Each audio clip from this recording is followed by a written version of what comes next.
صلی اللہ علیہ وآلہ وسلم پر وحی کا ابتدائی دور اچھے سچے پاکیزہ خوابوں سے شروع ہوا۔ آپ خواب میں جو کچھ دیکھتے وہ صبح کی روشنی کی طرح صحیح اور سچ ثابت ہوتا۔ پھر من جانب قدرت آپ تنہائی پسند ہو گئے اور آپ صلی اللہ علیہ وآلہ وسلم نے غار حرا میں خلوت نشینی اختیار فرمائی اور کئی دن اور رات وہاں مسلسل عبادت اور یاد الہی و ذکر و فکر میں مشغول رہتے۔ جب تک گھر آنے کو دل نہ چاہتا توشہ ہمراہ لیے ہوئے وہاں رہتے۔ توشہ ختم ہونے پر ہی اہلیہ محترمہ حضرت خدیجہ رضی اللہ تعالیٰ عنہ کے پاس تشریف لاتے اور کچھ توشہ ہمراہ لے کر پھر وہاں جا کر خلوت گزین ہو جاتے۔ یہی طریقہ جاری رہا یہاں تک کہ آپ پر حق منکشف ہو گیا اور آپ غار حرا ہی میں قیام پذیر تھے کہ اچانک حضرت جبریل علیہ السلام آپ کے پاس حاضر ہوئے اور کہنے لگے کہ اے محمد پڑھو۔ آپ فرماتے ہیں کہ میں نے کہا کہ میں پڑھنا نہیں جانتا۔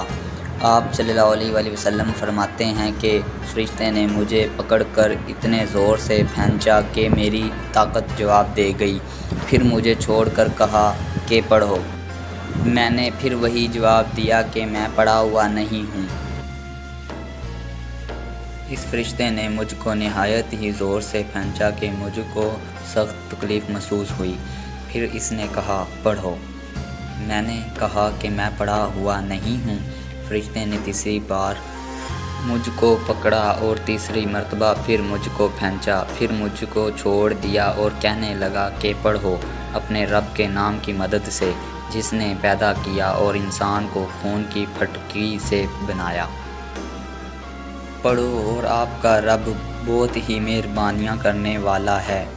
بس یہی آیتیں آپ حضرت جبریل علیہ السلام سے سن کر اس حال میں غار حرا سے واپس ہوئے کہ آپ کا دل اس انوکھے واقعہ سے کانپ رہا تھا۔ آپ حضرت خدیجہ رضی اللہ تعالیٰ عنہ کے ہاں تشریف لائے اور فرمایا کہ مجھے کمبل اڑا دو، مجھے کمبل اڑا دو۔ لوگوں نے آپ کو کمبل اڑا دیا۔ جب آپ کا ڈر جاتا رہا تو آپ نے اپنی زوجہ محترمہ حضرت خدیجہ رضی اللہ تعالیٰ عنہ کو تفصیل کے ساتھ یہ واقعہ سنایا اور فرمانے لگے کہ مجھ کو اب اپنی جان کا خوف ہو گیا ہے۔ آپ کی اہلیہ محترمہ حضرت خدیجہ رضی اللہ تعالیٰ عنہ نے آپ کی ڈھارس بندھائی اور کہا کہ آپ کا خیال صحیح نہیں ہے، خدا کی قسم آپ کو اللہ کبھی رسوا نہیں کرے گا۔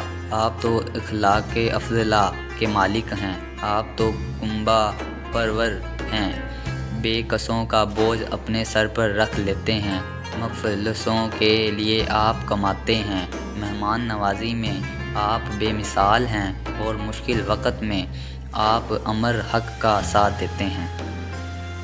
ایسے اوصاف حسنہ والے انسان یوں ہی بے وقت ذلت و خواری کی موت نہیں پا سکتا۔ پھر مزید تسلی کے لیے حضرت خدیجہ رضی اللہ تعالیٰ عنہ آپ صلی اللہ علیہ وآلہ وسلم کو ورقہ بن نوفل کے پاس لے گئی جو ان کے چچا زاد بھائی تھے اور زمانہ جاہلیت میں نصرانی مذہب اختیار کر چکے تھے اور عبرانی زبان کے کاتب تھے۔ چنانچہ انجیل کو بھی حسب منشاء خداوندی عبرانی زبان میں لکھا کرتے تھے۔ انجیل سریانی زبان میں نازل ہوئی تھی، پھر اس کا ترجمہ عبرانی زبان میں ہوا۔ ورقہ اس کو لکھتے تھے وہ بہت بوڑھے ہو گئے تھے، یہاں تک کہ ان کی بنائی بھی رخصت ہو چکی تھی۔ حضرت خدیجہ رضی اللہ تعالیٰ عنہ نے ان کے سامنے آپ کے حالات بیان کیے اور کہا کہ اے چچا زاد بھائی، اپنے بھتیجے محمد صلی اللہ علیہ وآلہ وسلم کی زبانی ذرا ان کی کیفیت سن لیجئے۔ وہ بولے کہ بھتیجے، آپ نے جو کچھ دیکھا ہے اس کی تفصیل سناؤ۔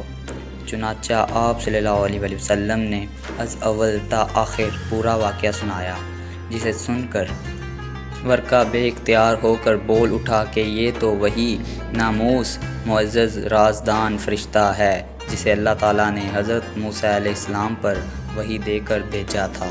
کاش میں آپ کے اس عہد نبوت کے شروع ہونے پر جوان عمر ہوتا۔ کاش میں اس وقت تک زندہ رہتا جب کہ آپ کی قوم آپ کو اس شہر سے نکال دے گی۔ رسول کریم صلی اللہ علیہ وسلم نے یہ سن کر تعجب سے پوچھا کہ کیا وہ لوگ مجھ کو نکال دیں گے، حالانکہ میں تو ان میں صادق و امین و مقبول ہوں۔ ورقہ بولا، ہاں یہ سب کچھ سچ ہے، مگر جو شخص بھی آپ کی طرح امر حق لے کر آیا لوگ اس کے دشمن ہی ہو گئے ہیں۔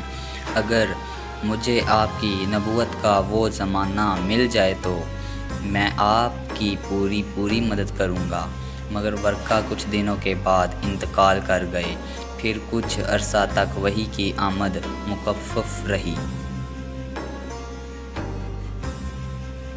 جی تو یہ تھی ہماری آج کی ویڈیو۔ اگر ویڈیو آپ کو اچھی لگی ہے تو پلیز ہماری ویڈیو کو لائک کریں اور شیئر کریں۔ مزید ایسی اسلامک ویڈیوز دیکھنے کے لیے ہمارے دنیا انڈیا اسلامک چینل کو سبسکرائب کریں اور بیل آئیکن کے نوٹیفیکیشن کو پریس کرنا نہ بھولیے گا۔ شکریہ، اللہ نگہبان۔